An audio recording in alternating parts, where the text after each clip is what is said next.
नमस्कार, स्वागत है आपका। आपके साथ में हूं मुदगर शुक्ला। देश में कोरोना केसेस काफ़ी बढ़े हैं, ऐसे में मास्क सबसे बड़ा हथियार है। हम आपसे बार बार अपील करते हैं कि आप मास्क ज़रूर पहनिए। इसको लेकर न्यूज़ 18 ने एक मुहिम भी शुरू की है, #मास्क पहनो इंडिया। आप खुद से प्रण लीजिए कि जब तक ये महामारी है आप मास्क नहीं उतारेंगे। और एक बड़ी खबर से शुरुआत करते हैं। नोएडा में प्रशासन की बड़ी लापरवाही सामने आई है और इसके चलते एक बड़ा हादसा हुआ है। सेक्टर 5 में क्रिकेट मैच के दौरान एक बॉल खुले सीवर में गिर गई, जिसे निकालने के लिए सीवर में 2 युवक उतरे तो युवक बेहोश हो गए, जिन्हें बचाने के लिए 2 और लोग सीवर में उतरे। इस हादसे में 2 बच्चों की मौत हो गई, जबकि 2 की हालत गंभीर बनी हुई है। दोनों को हॉस्पिटल में भर्ती करवाया गया है।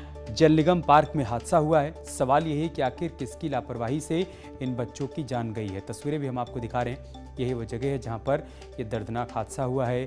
इस सीवर के ठीक पास में बच्चे क्रिकेट खेल रहे थे मैदान में। इसी दौरान बॉल सीवर में चली गई और उसको निकालने के लिए 2 बच्चे जब सीवर में उतरे तो बेहोश हो गए। उनको बचाने की कोशिश में 2 और बच्चे इस वक्त गंभीर हैं। उनको अस्पताल में भर्ती करवाया गया है, जबकि 2 की जान चली गई है। और भी लड़के आ गए। अरे हम की और बचाओ बचाओ बचाओ बचाओ यार, गैस है भाई, इसमें गैस, दूर रहो दूर रहो दूर रहो। मैंने डंडा लेकर के उनको अंदर में जाकर के वहीं रोक लिया। तब तक चिल्ला चिल्ली हुई। लोग मदद के लिए आ गए। एक टेम्पो वाला बेचारा आया वो मदद के लिए, तो वो झाका वो भी जो है गैस की वजह से नीचे गया। तो यहाँ पर कोई जो सुरक्षा कर्मी नहीं था जो देखभाल करते? हाँ, यहाँ 4 सुरक्षा कर्मी है, सब उसको बचा रहे थे। तो वो कहाँ थे जब वो गेंद निकालने आए थे? यहीं में थे सब। मना नहीं किया जब अंदर? खूब किया उसको। हाँ, माने जभी तो गेट भी बंद है, छड़प के आ जाते हैं। और नोएडा से हमारे सहयोगी अमित इस वक्त हमारे साथ जुड़ चुके हैं। अमित, और क्या जानकारी मिल पाई है इस हादसे के बारे में? देखिए, मैं तो आपको बता दूं, सुबह तड़के 6 बजे की घटना थी, जब कुछ लोग पार्क में क्रिकेट मैच खेल रहे थे। खेलने के दौरान उनकी जो गेंद थी वो एक बाउंड्री पार करते हुए एक जहां सीवर ट्रीटमेंट प्लांट है उसमें चली गई, जो बरसात का पानी बाहर फेंकता है। तो उसमें जब वो गेंद चली गई तो जो युवक थे वो दीवार फांद के एसटीपी के अंदर चले गए, जहां वो नाले में गिरी जो गेंद थी उसे निकालने का प्रयास कर रहे थे, लेकिन नाले में केमिकल का पानी होने के चलते जहरीली गैस बनी हुई थी, जिसमें 2 युवक बेहोश होकर गिर गए थे। उनको बचाने के लिए 2 और युवक उसके अंदर घुसे तो वो भी बेहोश हो गए। काफी मशक्कत के बाद जब जो युवक 2 पहले गिरे तो उनको निकाला गया, तो फिर उनको अस्पताल में भर्ती कराया गया, जहां डॉक्टर ने मृत घोषित कर दिया। जो 2 बाद में युवक गिरे थे उनको गंभीर हालत में दिल्ली रेफर कर दिया गया है। मामला पूरा जो सेक्टर नोएडा का 5 है, वहां पूरी ये घटनाक्रम हुआ है। पुलिस भी अब हादसे और वारदात को लेकर जांच कर रही है कि क्या हुआ था क्या नहीं हुआ था, लेकिन कुल मिला के ये है कि खेलने के दौरान थोड़ी लापरवाही के चलते 2 युवकों की मौत हो गई है। जी ठीक है, शुक्रिया आपका हमारे साथ जुड़ने के लिए अमित, और जानकारी हम तक पहुंचाने के लिए।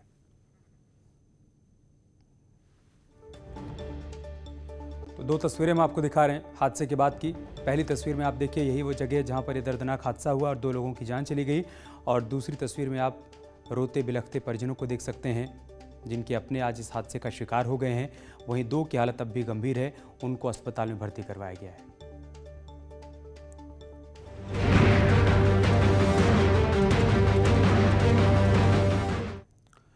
राज कुंद्रा के कानपुर कनेक्शन में एक और बड़ा अपडेट आया है। कानपुर का रहने वाला अरविंद श्रीवास्तव कुंद्रा का प्रोडक्शन हाउस चलाया करता था। अरविंद श्रीवास्तव की पत्नी और पिता के बैंक अकाउंट में पैसे आया करते थे। अरविंद के खिलाफ मुंबई क्राइम ब्रांच ने इसी साल मार्च में लुकआउट नोटिस जारी किया था। और अब पूछताछ में बड़ी बात सामने आई है कि अरविंद श्रीवास्तव राज कुंद्रा का प्रोडक्शन हाउस चलाया करता था और उसके बदले उसकी पत्नी और पिता के अकाउंट पे पैसे भी ट्रांसफर हुआ करते थे, जिसके बाद अब क्राइम ब्रांच की टीम पूछताछ कर रही है। और इस बीच एक बड़ी जानकारी ये सामने आई है कि अरविंद श्रीवास्तव के खिलाफ मुंबई क्राइम ब्रांच ने इसी साल मार्च में लुकआउट नोटिस भी जारी किया था।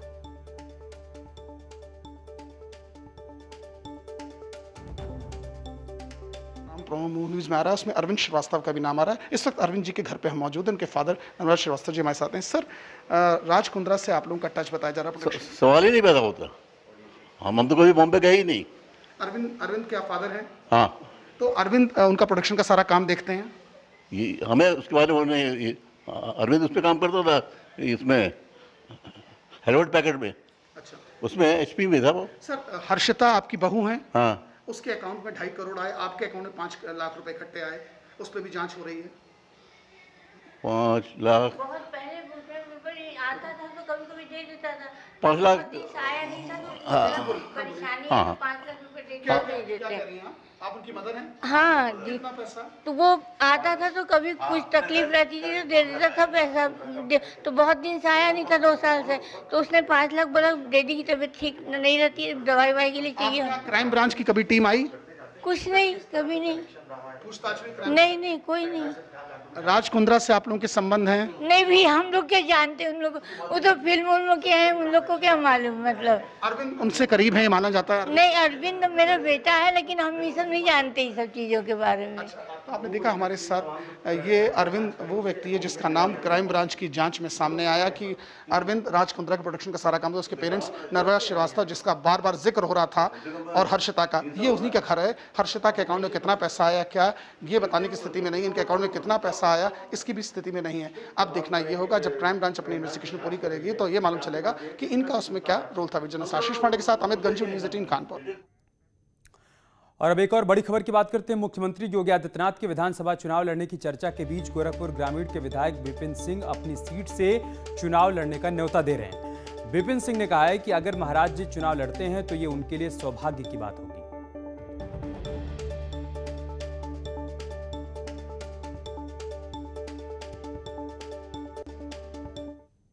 निश्चित उन्हीं के बनाए हुए एमएलए हैं और हमारा सौभाग्य होगा, हमारे क्षेत्र का सौभाग्य होगा कि पूज्य महाराज श्री हमारे ग्रामीण विधानसभा से लड़े, तो हमारे क्षेत्र का सौभाग्य होगा कि इतना विकास पूज्य महाराज जी ने हमारे क्षेत्र के लिए किया है।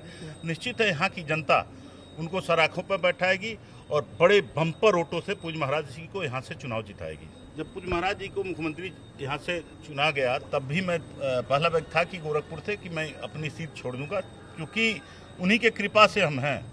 तो निश्चित है, और जनता चाहती है कि महाराज जी ने जिस हिसाब से गोरखपुर का विकास किया है तो कहीं से पूज्य महाराज जी लड़ेंगे चुनाव तो निश्चित वहाँ की जनता उनको बम्पर वोट से चुनाव जिताएगी। एक दिन आने की भी जरूरत नहीं पड़ेगी।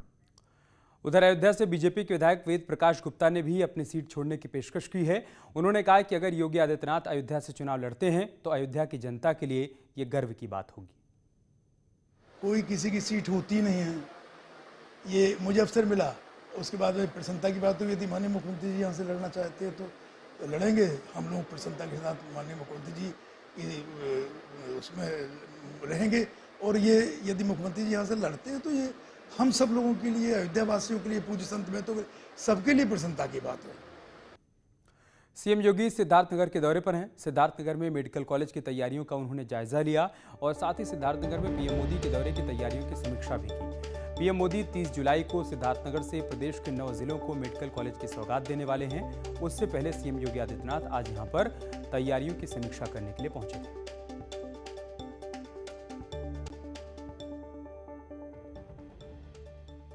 उन्नीस से 16 तक 69 वर्षों में कुल 12 गवर्नमेंट मेडिकल कॉलेज खुले थे प्रदेश में, और विगत 4 साढ़े 4 वर्ष के दौरान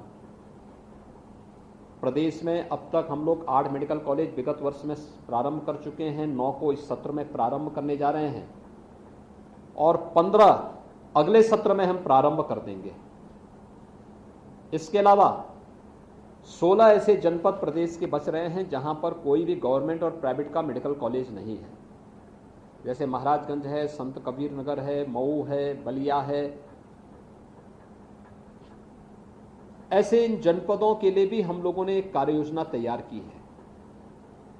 पीपीपी मोड में ऐसे 16 नए मेडिकल कॉलेजेस के भी हम लोग प्रस्ताव तैयार कर रहे हैं, उसकी एक पॉलिसी ला रहे हैं निजी निवेश के माध्यम से, सरकार के सहयोग से।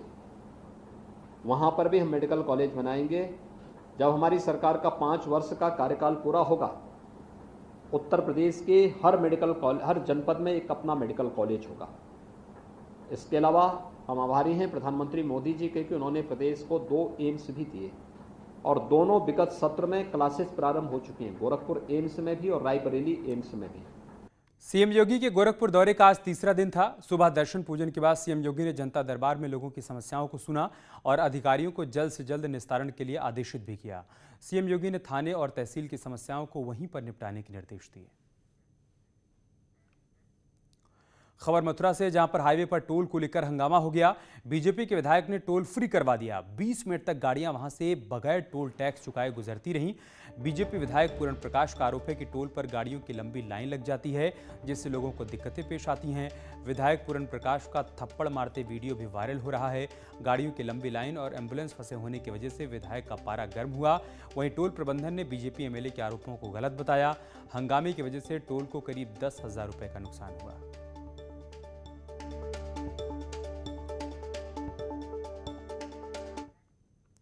संत कबीरनगर में भारतीय किसान यूनियन के जिला उपाध्यक्ष लक्ष्मण पांडे की रंजिश में गला रेत कर हत्या कर दी गई। सूचना मिलते ही जिले भर के किसान गांव में इकट्ठा हो गए और आरोपियों की गिरफ्तारी की मांग की। घाना के बाद इलाके में बताया जा रहा है कि तनाव का माहौल देखने को मिल रहा है, जिसके मद्देनजर भारी संख्या में पुलिस बल को तैनात किया गया है। मौके पर पुलिस अधिकारियों ने कहा है कि मामले की जांच पड़ताल की जा रही है, जल्द ही खुलासा भी किया जाएगा। तहरीर भी दिया है, जैसा कि यहाँ पे सीओ साहब, एडिशनल साहब सभी लोग हैं। इन लोगों से ये मतलब मालूम हुआ, बता रहे हैं कि मैं दबिश दे करके हत्यारों को पकड़ूंगा।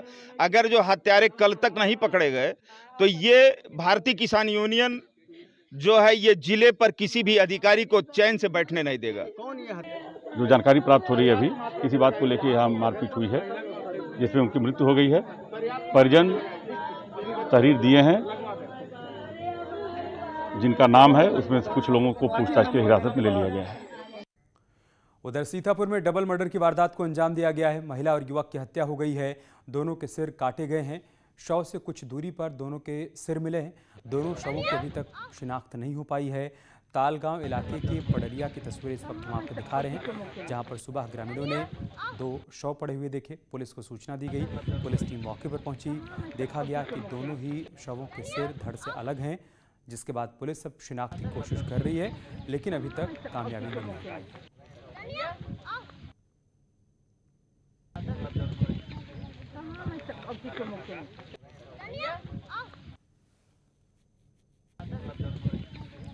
तो सीतापुर की तस्वीरें आप देख पा रहे हैं, जहां पर 2 अज्ञात शव बरामद किए गए हैं। चश्मदीदों का कहना है कि दोनों के सिर धड़ से अलग हैं, और जब सुबह सुबह ग्रामीणों ने दोनों शवों को देखा तो पुलिस को जानकारी दी गई।